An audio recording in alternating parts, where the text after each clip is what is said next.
Rise and shine, mga ka-RSP, narito na po ang gabay, patnubay, paalala, at prediksyon ni Master Hans Kua ngayong Happy Friday!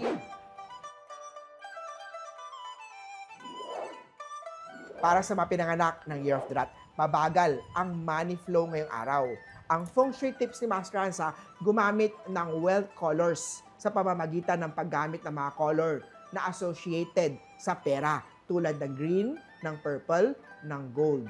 Ihalo ang mga kulay na to sa home decor para sa mga cushions mo, sa artworks mo, or sa accessory sa bahay. Gold at 5.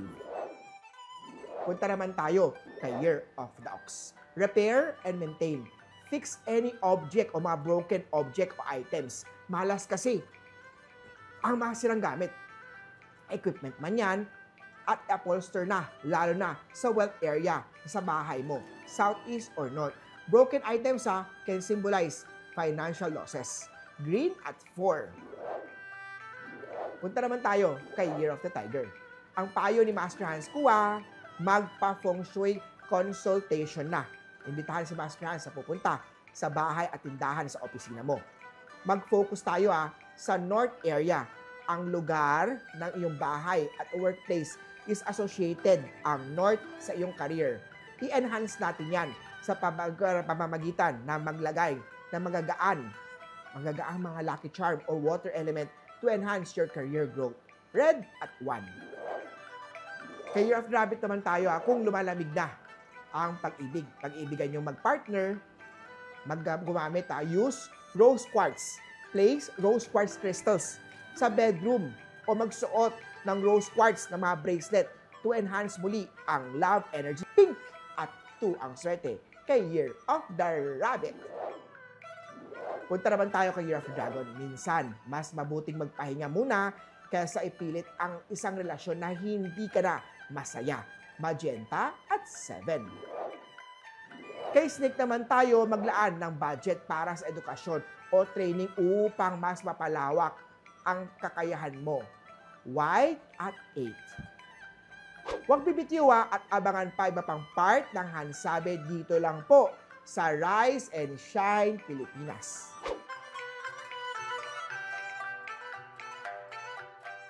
Rise and Shine, mga ka-RSP, eto na po ang gabay patnubay palala mula kay Master Hans Kua.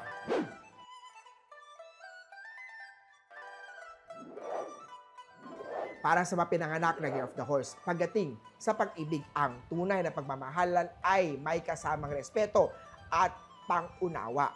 Sa usapang pera naman, maging wais sa paggastos at laging magtatabi para sa emergency fund. Siyan at 6 ang swerte kay Year of the Horse. Kay Goat naman tayo, ang matibay na relasyon ay pundasyon ng tiwala at komunikasyon. Huwag magpadalos-dalos sa mga binibitawang salita. Brown at 5. Kay Year of the Monkey naman, nagmomoblema ka na ba sa pera? Gumamit ng wealth symbol tulad ng gold coin, wealth vase, o mga wealth bowl. Place this item sa southeast area. Makakatulong ito umakit ng financial stability sa buhay at negosyo. Blue at 9 ang swerte kay Year of the Monkey. Punta naman tayo kay Year of the Rooster. Alagaan ang relasyon. Ang pagiging bukas sa isa't isa ay nagpapalakas ng samahan ng pagkakaparehas nyo o ng iyong pagpartner. Orange at 3.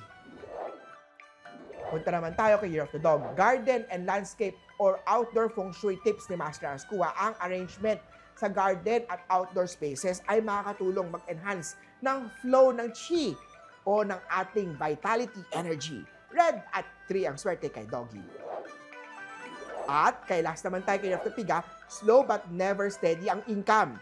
Ang cures and enhancement sa iyong kailangan tulad ng mga mirrors, mga crystals, mga water feature at iba pang elements to correct imbalances. Ang charms at mga amulets ay magagamit na cures sa mga malas at negative energy. Raset at 8 ang swerte kay Year of the Piggy.